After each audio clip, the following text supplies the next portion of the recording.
Hi, welcome to Pantry Cooking. Today we're making bread pudding, but specifically sourdough bread pudding. And I really like this recipe. It's a great way to use up stale bread. Even you could use rolls from dinner and Thanksgiving, so it's really easy. So let's get into it. So for the ingredients you're going to need is some bread. This is, again, like I said, sourdough, made graciously by my sister. I'm going to use some ripe bananas for sweetness. Got some eggs, almond milk. I'll use a little bit of brown sugar, but I'm probably not going to add too much. And then some cinnamon, and there you go. It's really easy. So I'm first going to chop up the bread into smaller pieces so that it's easier to scoop out, and then they'll also get more even cooking. I want it to be a light layer. Oh, this is greased, by the way. I greased it with butter. So I want an even layer, otherwise you'll get weird brown spots on the top, and some will get more crunchy and some won't. It's not what you want. These are frozen, so they're a little bit difficult to cut. I'll probably stick them in the oven while I make the base just to warm them up, so that they'll be ready to absorb the liquid. That's what bread pudding is. It's like the bread is a sponge to absorb flavor and liquid, and then it's good.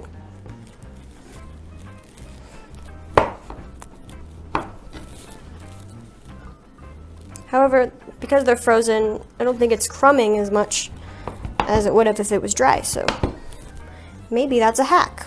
Cut frozen bread for things like this.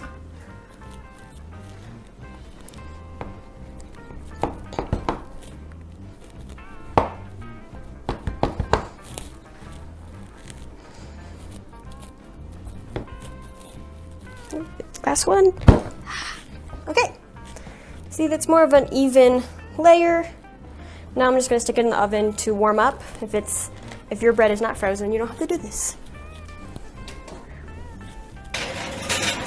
Okay. Let's start doing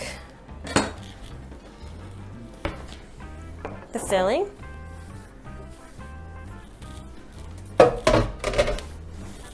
So I'm going to I have a tablespoon of melted butter here.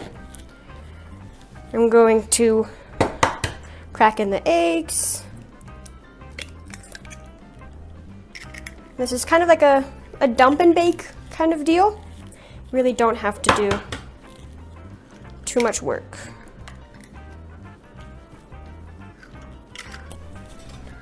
Okay, and I'm just gonna whisk it together.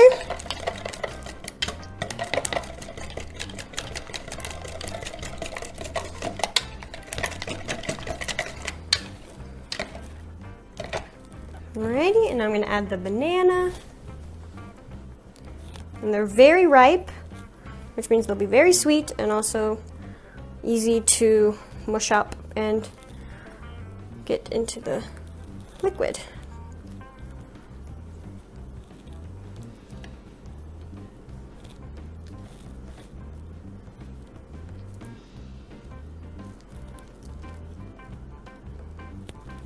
Okay. Next one.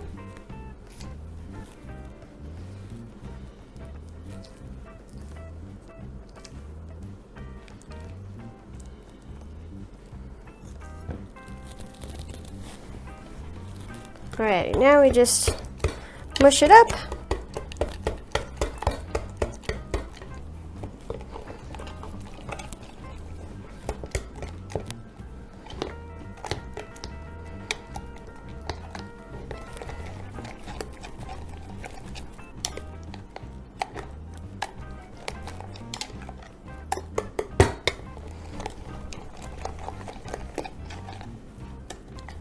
Okay, I'm going to add a little bit of brown sugar, just a little bit,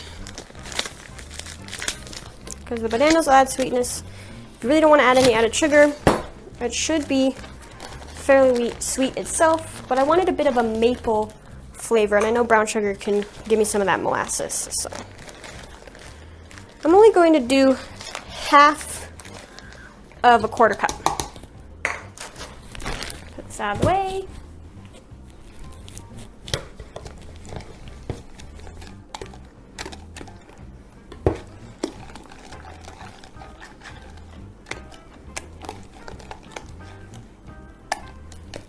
Okay, so now I'm going to add some milk. I'm going to do a cup of milk. Don't do this.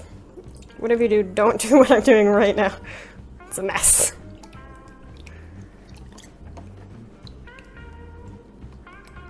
There you go, cup.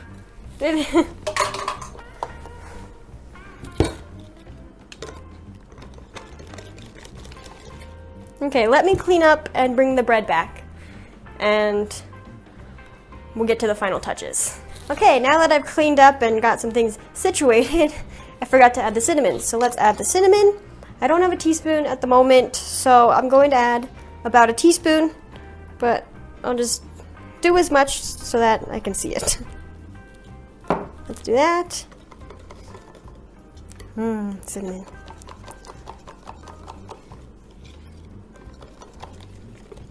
Now, cinnamon doesn't really like to mix well into your food, so it's kind of hard to tell if it's enough. It likes to float on the top.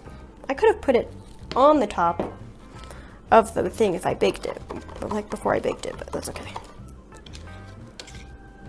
Alrighty, I'll say that's enough. We can always top more cinnamon when it's done. So now, there's banana stuck in my whisk.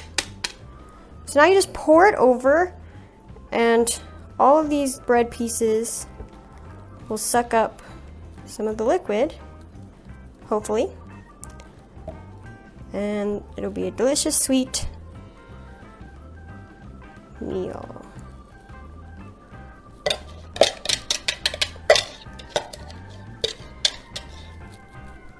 Alright, let me just push some of these down so that they really get in there. Some of my pieces were still a bit frozen, but I'm sure it's fine. That's just how life goes sometimes. You want all the pieces to have the liquid on it, otherwise it'll be a dry piece of bread attached to like a mushy piece of bread. So. There, that's good. Now I'm going to stick it in the oven for about 40 minutes. So I'll see you when it's done. And here it is out of the oven. It smells delicious. It smells banana-y and sweet and caramely, and the cinnamon comes through. There's a few browned edges, which is good because I like a good crunch. But I can't wait. So I forgot to mention that I baked it at 350 for 40 minutes, and it was a perfect time. So let's scoop in. I want to see what it looks. Oh yeah, there's definitely crunchy bits on top. I'm excited. Ooh. Alrighty. Uh-oh. I'm always making a mess. Ooh, it is steaming. There you have it. Bread pudding. It's squishy, it's soft. It might not be for everyone because it's kind of a soft texture, but I love it.